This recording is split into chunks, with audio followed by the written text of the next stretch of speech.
Emily! Don't move!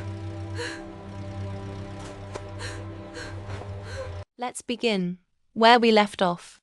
Emily's mother's old silver sedan, the same car that was scrapped 3 years ago, sat idling in front of the church. Keys in the ignition, radio on, and a voice, her mother's voice, whispering, "Emily, honey, come home." Emily's knees buckled. "No," she whispered, stumbling back. This can't be real." Pastor Miller caught her arm firmly. "Look at me, Emily. Breathe." But her eyes were locked on the car, on the door slowly swinging wider, like an invisible hand was inviting her inside. She wiped her face. Her breath shook. "Pastor, I'm hearing her. I'm hearing my mom." Pastor Miller looked shaken, but not confused. "Emily," he said softly.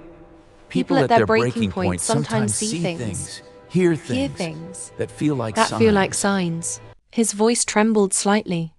"But this is more than stress. Let's step away." Emily shook her head. "No, I need to see." Against the pastor's protest, she walked toward the car. Snow crunched beneath her boots. The closer she got, the louder the radio became. Static crackling like an old memory fighting to break through. Then a sentence pushed through the static. "You don't have to carry this alone." Emily's breath hitched. "That's what she told me," she whispered. "Every time I messed up, every time I panicked." Her steps slowed. Near the hood of the car, something shimmered on the windshield. A thin layer of frost, shaped unmistakably like a handprint. Emily reached out. It matched her mother's small hand.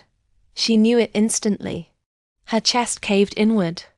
"Mom?" she whispered again. Pastor Miller stepped beside her, voice low. "Emily, I need to tell you something I didn't tell you earlier," he said quietly. His eyes filled with sorrow. "Jake asked me to check on you because he's worried you might hurt yourself." Emily froze. "What?" she breathed. Her stomach twisted. She turned away from the car, anger and shame flooding her all at once. Why would he think that? Pastor Miller held her gaze. "Because you've been disappearing, missing calls, not eating, not sleeping, not showing up for yourself." Emily swallowed hard. He continued, "And he found the note you wrote, the one you stuffed in your desk drawer." Emily went pale. She had written it in the middle of a panic attack. Not a goodbye, but a confession. "I'm tired. I don't know how much more I can take." She didn't mean it as a threat. She didn't mean it at all. She just wanted the pain to stop. Tears filled her eyes. "I wasn't going to do anything," she whispered. The pastor nodded gently. "I know. But pain doesn't need permission to grow." Emily looked down. "I just didn't want to wake up that morning. That's all." He placed a hand on her shoulder. "And that's why we're here. You didn't drive. You didn't plan to come. But something in you, something good in you, brought you here." Emily turned toward the mysterious car again. "And what about this? What brought this here?" Pastor Miller stepped closer, examining the frost, the keys, the running engine. Then he said something that made Emily's breath stop. "This isn't your mother's car." Emily blinked. "What?" The pastor lowered his voice. "This model, this plate number, it's not hers. It just looks like it." Emily's knees nearly gave out.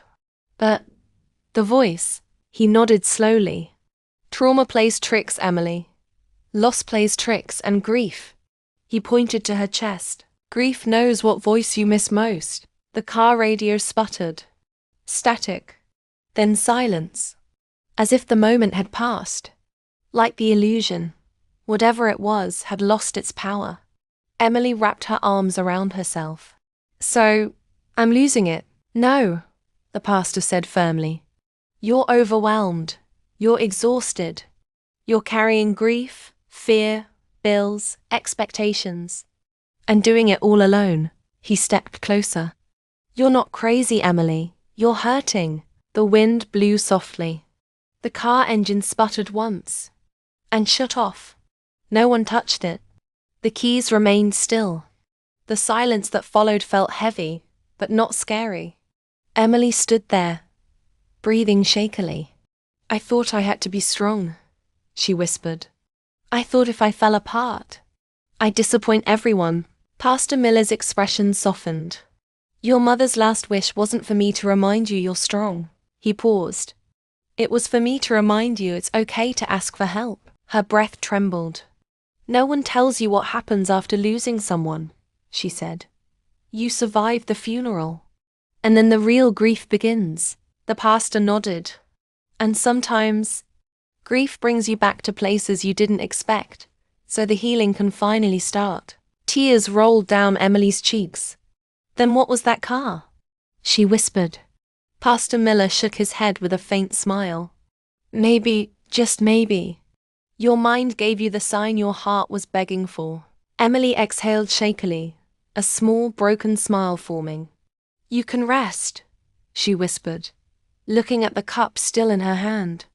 "She used to say that, and she'd say it now," the pastor replied. Emily hugged the cup to her chest. "I'm tired," she admitted softly. "You're allowed to be," he said. "But you're not done. And you're not alone." Emily walked back toward the church doors, each step steadier than the last. When she reached the entrance, she looked back one more time. The car was gone. Vanished.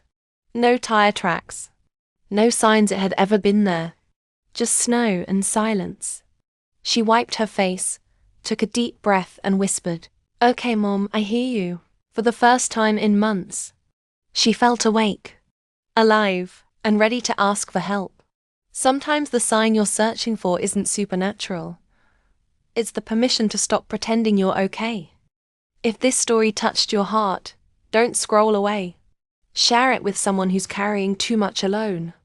And if you believe in stories that heal, lift, and remind us we're never fighting by ourselves, follow for more.